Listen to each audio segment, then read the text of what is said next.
أعوذ بالله من الشيطان الرجيم بسم الله الرحمن الرحيم الحمد لله رب العالمين والصلاة والسلام على رسول الله وعلى آله وصحبه أجمعين ومن اتبعهم إلى يوم الدين رب اشرح لي صدري ويسر لي أمري واحلل عقدة من لساني يفقهوا قولي സ്നേഹം നിറഞ്ഞ എൻ്റെ ശബ്ദം ശ്രവിക്കുന്ന ശ്രോതാക്കളെ അസ്സലാമു അലൈക്കും വറഹ്മത്തുള്ളാഹി.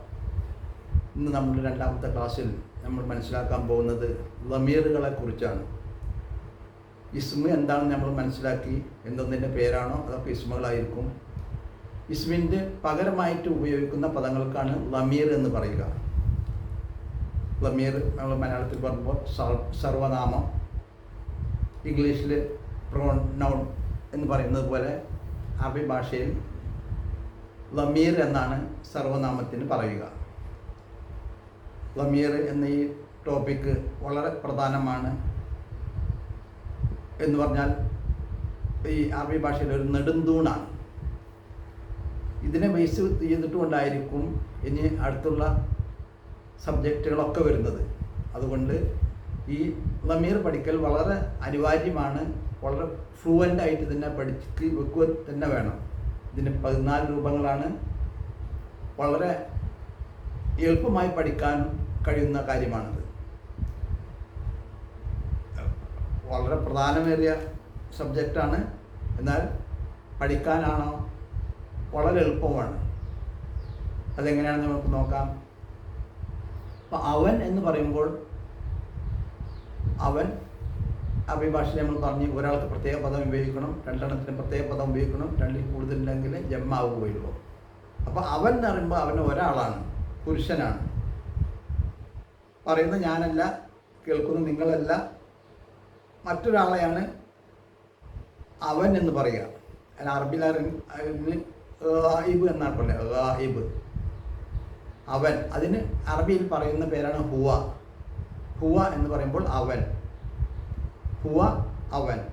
ഇനി അവർ രണ്ടുപേരുണ്ടെങ്കിലോ ഹുമ എന്ന് പറയും. ഹുമ. രണ്ടിൽ കൂടുതൽ ആളുകളുണ്ടെങ്കിൽ ഹും എന്ന് പറയും. അപ്പോൾ ഹുവ എന്ന് പറയുമ്പോൾ അവൻ, ഹുമ എന്ന് പറയുമ്പോൾ അവർ രണ്ടുപേർ, ഹും അവർ. അതുപോലെ തന്നെ പുരുഷനും സ്ത്രീയെയും വേർതിരിച്ച് പദത്തിൽ കൊണ്ടുവരണം.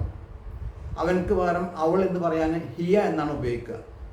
ഹിയ എന്ന് പറയുമ്പോൾ അവൾ, ഹുമ എന്ന് പറഞ്ഞാൽ അവർ രണ്ടുപേർ, ഹുന്ന എന്ന് പറയുമ്പോൾ അവർ സ്ത്രീകൾ. അവർ സ്ത്രീകൾ മാത്രമുള്ള ഗ്രൂപ്പിനെയാണ് ഹുന്ന എന്ന് പറയുകയുള്ളൂ. അപ്പം ഹുവ അവൻ, ഹുമ അവർ രണ്ടുപേർ, ഹും അവർ. ഹിയ അവൾ, ഹുമ അവർ രണ്ടുപേർ, ഹുന്ന അവർ സ്ത്രീകൾ. അപ്പോൾ 6 രൂപയായി. ഹുവ ഹുമാഹും, ഹിയ ഹുമാഹുന്ന. ഹിയ ഹുമാഹുന്ന, അന്ത ഹിയ ഹുമാഹുന്ന. ഹുവ അവൻ, ഹുമ അവർ രണ്ടുപേർ, ഹും അവർ. ഹിയ അവൾ, ഹുമ അവർ രണ്ടുപേർ, ഹുന്ന അവർ സ്ത്രീകൾ. ഇത് ഗായിബ്. ഇനി എൻ്റെ മുന്നിലുള്ള ആളോട് സംസാരിക്കുകയാണെങ്കിൽ അന്ത. അന്ത എന്ന് പറയുമ്പോൾ നീ. നീ എന്ന് പറയുമ്പോൾ ഒരു പുരുഷനായിരിക്കണം, ഒരാളായിരിക്കണം. അന്ത. അന്ത എന്ന് പറയുമ്പോൾ നീ ഒരു പുരുഷനായിരിക്കണം, ഒരാളായിരിക്കണം. അന്ത. രണ്ടുപേരുണ്ടെങ്കിൽ അൻതുമ. അൻതുമ. രണ്ടിൽ കൂടുതലുണ്ടെങ്കിൽ അൻതും. അന്ത, അൻതുമ, അൻതും. അന്ത എന്ന് പറയുമ്പോൾ നീ, അൻതുമ നിങ്ങൾ രണ്ടുപേർ, അൻതും നീ നിങ്ങൾ, അന്തും നിങ്ങൾ. അന്ത നീ, അൻതുമ നിങ്ങൾ രണ്ടുപേർ, അൻതും നിങ്ങൾ. അതൊരു സ്ത്രീയാണെങ്കിലോ അൻതി. താന് കിസർ കൊടുക്കണം. അൻതി നീ ഒരു സ്ത്രീ. അൻതുമ നിങ്ങൾ 2 സ്ത്രീകൾ. അവിടെ പുലിംഗത്തിനും സ്ത്രീകൾക്കും ഒരേ പദം തന്നെ ഉപയോഗിക്കും. അൻതുമ. അൻതുന്ന നിങ്ങൾ സ്ത്രീകൾ. അൻതി, അൻതുമ, അൻതുന്ന. അൻത എന്ന് പറയുമ്പോൾ നീ, അൻതുമ. അൻത എന്ന് പറയുമ്പോൾ നീ, അൻതുമ എന്ന് പറയുമ്പോൾ നിങ്ങൾ രണ്ടുപേർ, അൻതും നിങ്ങൾ. അൻതി നീ ഒരു സ്ത്രീ, അൻതുമ നിങ്ങൾ രണ്ടുപേർ, അൻതുന്ന നിങ്ങൾ സ്ത്രീകൾ. അപ്പോൾ 12 രൂപയായി. അന എന്ന് പറയുമ്പോൾ ഞാൻ, നഹ്നു എന്ന് പറയുമ്പോൾ ഞങ്ങൾ. അവിടെ ഏകവചനം കഴിഞ്ഞാൽ നേരെ ബഹുവചനത്തിലേക്കാണ് പോവുക. മുത്തക്കല്ലിം പറയുന്ന ആൾക്ക് മുത്തക്കല്ലിം എന്നാണ് പറയുക. ആരോടാണ് പറയുന്നതിന് അതിന് മുഖാത്തബ് എന്നാണ് പറയുക. ഇവിടെ ഇല്ലാത്തൊരാളെ പറ്റി പറയുകയാണെങ്കിൽ ഗായിബ് എന്നാണ് പറയുക. 3 രൂപങ്ങളാണ്: ഗായിബ്, മുഖാത്തബ്, മുത്തക്കല്ലിം. ഗായിബ് തന്നെ അവർ ഇവിടെ ഇല്ലാത്തവർ. മുഖാത്തബ് പ്രബോധിതർ, ആരോടാണ് നമ്മൾ സംസാരിക്കുന്നത് അവർക്കാണ് മുഖാത്തബ് എന്ന് പറയുക. ആരാണ് സംസാരിക്കുന്നത് അതിന് മുത്തക്കല്ലിം എന്ന് പറയും. അപ്പോൾ ഹുവ എന്ന് പറയുമ്പോൾ അവൻ, ഹുമ എന്ന് പറയുമ്പോൾ അവർ 2 പേർ, ഹും അവർ, ഹിയ അവൾ, ഹുമ അവർ 2 പേർ, ഹുന്ന അവർ സ്ത്രീകൾ, അന്ത നീ, അന്തുമ നിങ്ങൾ 2 പേർ, അന്തും നിങ്ങൾ, അന്തി നീ ഒരു സ്ത്രീ, അന്തുമ നിങ്ങൾ 2 പേർ, അന്തുന്ന നിങ്ങൾ സ്ത്രീകൾ, അന നഹ്നു. ഇതാണ് 14 രൂപ. പഠിക്കാൻ വളരെ എളുപ്പമാണ്.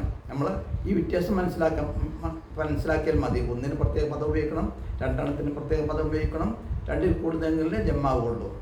അതുപോലെ തന്നെ പുരുഷനും സ്ത്രീകളും സെപ്പറേറ്റ് പദം ഉപയോഗിക്കണം. ഇപ്പോൾ നമ്മൾ മലയാളത്തിലൊക്കെ ഇരുന്നു എന്ന് പറയുമ്പോൾ ആരെങ്കിലും ഇരുന്നാൽ മതി, എവിടെയെങ്കിലും ഇരുന്നാൽ മതി. പക്ഷെ അറബിയിൽ അത് കഴിയില്ല. അറബിയിൽ ഒരു സെൻറ്റൻസ് പറയണമെങ്കിൽ, സെൻറ്റൻസിൽ ഒരു പദം തന്നെ പറയണമെങ്കിൽ, ഇരുന്നു എന്ന് പറയണമെങ്കിൽ ഇരുന്ന ആൾ ആരായിരിക്കണം എന്ന് അറിഞ്ഞിരിക്കണം. പുരുഷനാണോ സ്ത്രീയാണോ എന്ന് അറിഞ്ഞിരിക്കണം.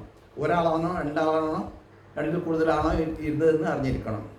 ഞാനാണോ നിങ്ങളാണോ അതല്ല അവർ നമ്മൾ 2 പേരല്ലാത്ത മറ്റൊരാളാണോ ഇരുന്നതെന്ന് അറിഞ്ഞാലേ അറബിയിലൊരു പദം പറയാൻ കഴിയുള്ളൂ. അപ്പോൾ അത്രയും പ്രധാനമാണ് ഈ ലമീർ എന്നുള്ളത്.